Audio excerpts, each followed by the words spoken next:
मैं सबसे पहले दाद देना चाहती हूँ इस बिल के टाइमिंग की कि अभी ईद की रौनक बुझी भी नहीं थी और हमारी जड़ों पर एक नया फरमान लाया गया। पहले उत्तर प्रदेश में मुसलमानों को नमाज पढ़ने पर रोक लगाई और फिर सौगात में ये बिल लाया गया। निसार में तेरी गलियों पे है वतन, जहाँ चली है रिवाजो गैर कि कोई ना सर उठाकर चल सके।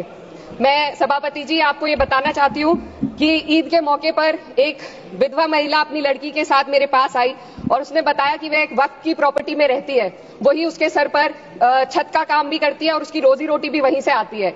वो इस बिल को लेकर इतनी फिक्रमंद थी कि कहीं उससे वो उसकी संपत्ति ना छीन ली जाए।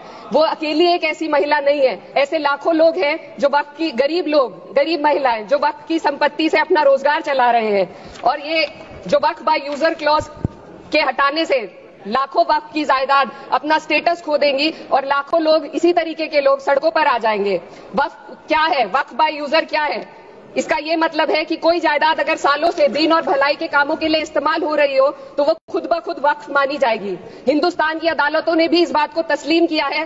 वक्फ बाय यूजर सिर्फ वक्फ बोर्ड को ही मिली कोई खास सौगात नहीं है, ये बल्कि सभी अन्य धार्मिक ट्रस्टों को परंपरा और यूज के आधार पर बिना किसी डॉक्यूमेंटेशन के धार्मिक चरित्र को डिक्लेयर करने का राइट मिला हुआ है।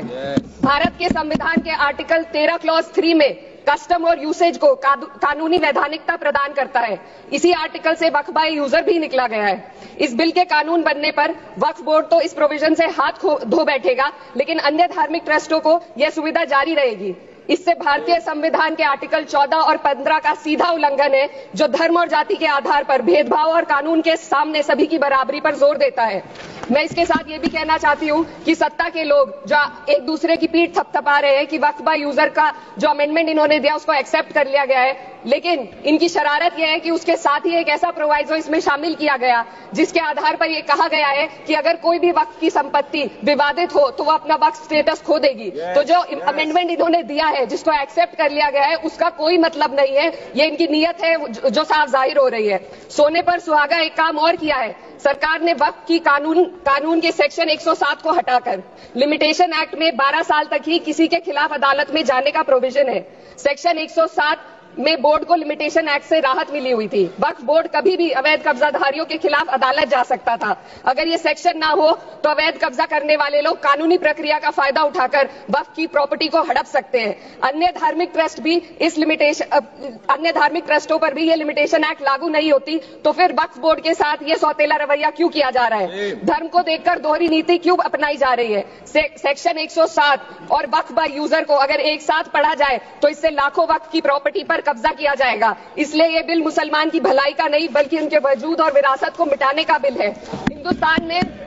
हिंदुस्तान में बहुत सारे धार्मिक ट्रस्ट हैं जिसमें उस खास मजहब के लोग शामिल होते हैं और उसका इंतजाम करते हैं। और ये बात समझ में आने वाली भी है, क्योंकि जो व्यक्ति अपने मजहब के रीति रिवाज को जितना अच्छे से समझ सकता है किसी अन्य मजहब का व्यक्ति नहीं समझ सकता। आर्टिकल 26 क्लॉज 2 के तहत धार्मिक संप्रदायों को अपने मजहबी इदारों के एडमिनिस्ट्रेशन का हक देता है, लेकिन वक्फ बोर्ड के बारे में इसको उल्टा किया जाए। Sir 2 minute sir please 2 minute. सरकार इसे एक सेक्युलर बॉडी मान रही है और इसमें गैर मुस्लिमों को शामिल करने की बात कह रही है। आपके मुंह से सेक्युलरिज्म की बात सुनकर अच्छा लगा, लेकिन अगले ही पल ये भ्रम टूट जाता है, क्योंकि आपको सिर्फ दान देने के लिए प्रैक्टिसिंग मुस्लिम का आपने क्लॉज डाला है, लेकिन बोर्ड में बैठने के लिए मुस्लिम होने की कोई आपकी क्लॉज नहीं है। तो इससे आपकी जो दोहरी नीति है वो साफ जाहिर होती है। ये वही सरकार है जिसने राम जन्मभूमि ट्रस्ट में ये लिख दिया कि जिला अधिकारी भी अगर होगा तो हिंदू होना चाहिए। कोई मुझे बताए कि वहां पर सेक्युलरिज्म का रस क्यों नहीं घोला गया? सर आखिर में मैं अपनी बात को खत्म करने से पहले महिलाओं का मुद्दा बार बार उठाया जा रहा है। सरकार का कहना है कि बोर्ड में मुस्लिम महिलाओं को रिप्रेजेंटेशन देंगे। इस कानून से पहले भी मुस्लिम महिलाएं बोर्ड में मेंबर रह चुकी हैं और मिनिमम 2 का प्रोविजन था, उससे ज्यादा भी हो सकती थी। सर मैं ये कहना चाहती हूँ कि सरकार ने महिलाओं के लिए ऐसा कौन सा नया काम किया जिसका ढिंडोरा सरकार का हर सदस्य पीट रहा है? इस बात की तायद अगर आपकी तरफ से कोई मुस्लिम महिला करती तो हम उसका यकीन भी करते, लेकिन अफसोस आपकी इतनी लंबी कतार में एक भी मुस्लिम महिला